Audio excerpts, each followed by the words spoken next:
Bismillahirrahmanirrahim. Assalamualaikum. Salam ceria kepada semua pelajar tahun 4 Dinamin SKJL. Okey, hari ini hari Selasa 5 Oktober 2021 dan kita berjumpa lagi dalam kelas Bahasa Melayu tahun 4. Okey, untuk aktiviti kita hari ini, pelajar boleh rujuk buku teks Bahasa Melayu di muka surat 113 di mana apa yang kita akan lakukan hari ini adalah kita akan membina ayat majmuk menggunakan ayat-ayat yang diberikan. Okey, jadi seperti biasalah, pastikan pelajar ada buku teks supaya senang untuk kita membuat rujukan. Okey, sebelum kita pergi lebih lanjut, terlebih dahulu kita kena tahu apakah itu ayat majmuk. Okey, ayat majmuk ini merupakan ayat yang terdiri daripada beberapa ayat tunggal. Contohnya, yang pertama, Zara mengemas rumah. Yang kedua, Ibu Zara mengemas rumah. Itu adalah dua ayat tunggal. Dan di sini dan di sini disertakan sekali kata hubung, iaitu dan.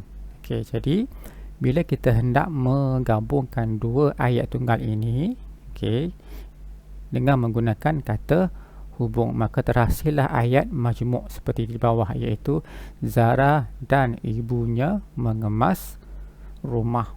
Kalau pelajar perhatikan, di sini kita menggunakan ibunya, tetapi di sini ibu Zara. Kenapa kita tukar? Sebab Zara ini sudah dua kali, jadi kita tak akan tulis perkataan yang sama berulang kali. Jadi Zara ni kita akan gantikan menjadi nya. Jadi ibunya. Ibu siapa? Ibu Zara. Maksudnya macam mengemas rumah ni, kita hanya tulis sekali saja. Yang di sini kita tak tulis. Maksudnya kita tak akan tulis ayat yang sama berulang kali. Di sini kita menggantikan Zara dengan nya. Ini adalah kata ganti nama diri. Jadi jom kita baca petikan yang bertajuk Boleh Saya Bantu Ibu? Di muka surat 113. Sudah beberapa hari Singki di dapur rumah Zara tersumbat. Zara mencari maklumat daripada internet untuk membantu ibunya, Puan Zurah. Jadi ceritanya dekat sini, Singki di rumah Zara ni tersumbat. Jadi apa yang Zara buat? Zara pun mencari maklumat tentang cara hendak mengatasi Singki tersumbat ini. Di mana? Menggunakan daripada internet untuk membantu ibunya, Puan Zurah. Jadi jom kita tengok satu persatu apakah langkah yang dilakukan oleh Zara dan juga ibunya, Puan Zurah. Untuk yang pertama, ini adalah contoh.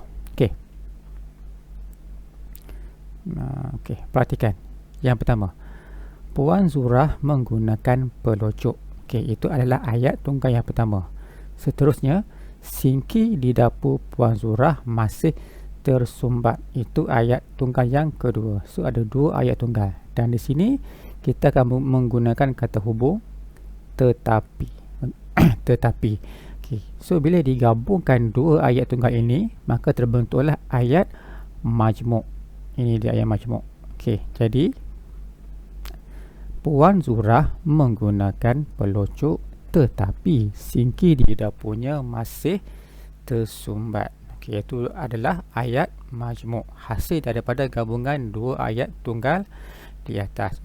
Bila kita hendak menyambung ayat, kita akan menggunakan kata hubung. Kata hubung yang pelajar pernah belajar seperti tetapi, dan, lalu, sambil, kerana, atau dan sebagainya lah.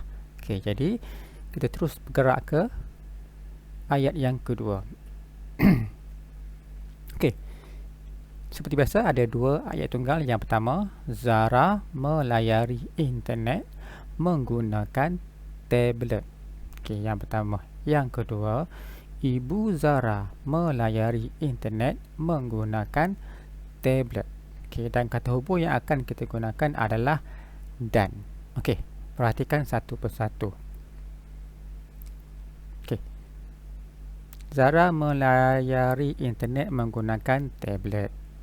Ibu Zara melayari internet menggunakan tablet. Di sini melayari internet ni dah ada dua. Jadi kita akan salin satu saja. Yang bawah ni kita tak akan salin. Sebab dia ayat yang berulang. Okey. So di sini Zara, Ibu Zara. Okey. Ada dua Zara. Jadi di bawah ini kita akan gantikan Zara ni dengan kata ganti nama yang sesuai, iaitu nya. Jadi akan menjadi ibunya. Okey, jadi kita menggunakan kita menggunakan kata hubung. Apabila digabungkan, maka terhasillah Zara dan ibunya melayari internet menggunakan tablet. Okey. So daripada dua ayat tunggal yang panjang, kita gabungkan menghasilkan ayat majmuk yang pendek. Okey, Zara dan ibunya. Ibunya ni ialah Zara tu kita gantikan dengan kata ganti nama diri yang sesuai lah, nya di situ. Okey, dan kata hubung. Melalui internet ni ada dua, kita ambil satu saja. Okey, itu adalah yang kedua. Yang ketiga. Okey, sama juga ada dua ayat tunggal dan satu kata hubung. Yang pertama, Zara mengajak ibunya. Yang kedua, Zara mencuba kaedah daripada internet, dan kata hubungnya untuk. Okey, perhatikan ada dua perkataan Zara. So kita cuma akan ambil satu saja. Okey, so kita akan ambil Zara. So Zara di sini kita tak akan ambil. Maksudnya tinggal lagi mencuba kaedah daripada internet atas mengajak ibunya. Okey. Bila dua ayat ini tak sama, maksudnya kita kena ambil dua-dua sekali. Okey, tetapi kena menggunakan kata hubung yang sesuai, iaitu untuk. Jadi bila kita gabungkan, maka terhasillah Zara mengajak ibunya untuk mencuba kaedah daripada internet. Okey, ini adalah ayat majmuk yang sesuai, yang menggunakan kata hubung untuk dan juga menggabungkan dua ayat tunggal tu menjadi satu ayat majmuk. Okey, seterusnya. Okey, ayat tunggal yang pertama, Zara berjalan ke arah Singki. Dan ayat tunggal yang kedua, Zara membawa serbuk penaik. Jadi kata hubungnya yang akan kita gunakan sambil. Okey, so kita tengok satu persatu. Ada dua Zara, so kita akan ambil satu Zara, satu kita takkan tulis. Okey, ya. Yang pertama, berjalan ke arah Singki. Yang kedua, membawa serbuk penaik. Maksudnya tak sama. Jadi kita kena tulis dua-dua ini. Okey, jadi bila kita gabungkan dua ini dengan menggunakan kata hubung sambil, maka jawapannya adalah Zara berjalan ke arah Singki sambil membawa serbuk penaik. Okey, kata hubung sambil ni dia digunakan apabila kita melakukan dua pekerjaan dalam satu masa yang sama. Contoh, berjalan pada masa yang sama membawa serbuk penaik. Jadi Zara berjalan ke arah Singki sambil membawa serbuk penaik. Okey, seterusnya. Okey, Zara memasukkan serbuk penaik ke dalam lubang Singki. Okey. Yang kedua, Ibu Zara mencurahkan cuka. Okey, jadi di sini Zara bawa Ibu Zara. Jadi bawah sini kita akan jadi ibunya lah. Okey, jadi dua ayat ini pun tak sama. Bila tak sama, kita kena tulis balik dengan menggunakan kata hubung manakala. Okey, jadi jawapan dia akan menjadi Zara memasukkan serbuk penaik ke dalam lubang Singki manakala ibunya mencurahkan cuka. Okey, jadi itu adalah jawapan untuk ayat tunggal di atas ini. Okey, jadi kita dah selesai menyelesaikan semua. Ada 4 di situ ayat tunggal ayat-ayat tunggal yang kita dah selesaikan menjadi ayat majmuk. Jadi diharapkan pelajar, murid-murid semua dapat membina ayat majmuk menggunakan ayat-ayat yang telah pun diberikan berdasarkan buku teks muka surat 113 ini. Okey, jadi untuk tugasan pada minggu ini murid murid membina ayat majmuk berdasarkan ayat-ayat yang diberikan dalam buku teks muka surat 113. Yang mana? Yang perlu pelajar tulis cuma yang ini.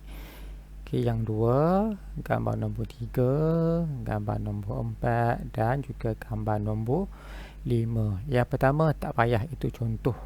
Jawapan dia nak ambil kat mana? Kita dah bincang di atas tadi. Pelajar cuma saling balik sahaja. Tapi pastikan kena tulis ni lah. Tulis ayat tunggal, tulis dua ayat tunggal ni, lepas tu ayat majmuk di bawah. Lepas sama juga sampailah gambar yang ke 5. Tulis di mana? Tulis di dalam buku tulis tata bahasa. Seperti biasalah, selesai tugasan, hantar tugasan ke dalam Google Drive cikgu. Ke dalam Google Drive. Jadi kalau ada sebarang persoalan dan pertanyaan, bolehlah tanya pada cikgu secara personal. Jadi alhamdulillah, cikgu ingin mengucapkan terima kasih dan kita akan jumpa lagi di kelas yang akan datang pada hari Khamis. Dan terima kasih di atas kerjasama murid dan ibu bapa yang sentiasa memberikan sokongan yang padu sepanjang PDPR ini. Jadi kita jumpa lagi pada hari Khamis nanti. Jaga diri, jaga SOP. Assalamualaikum.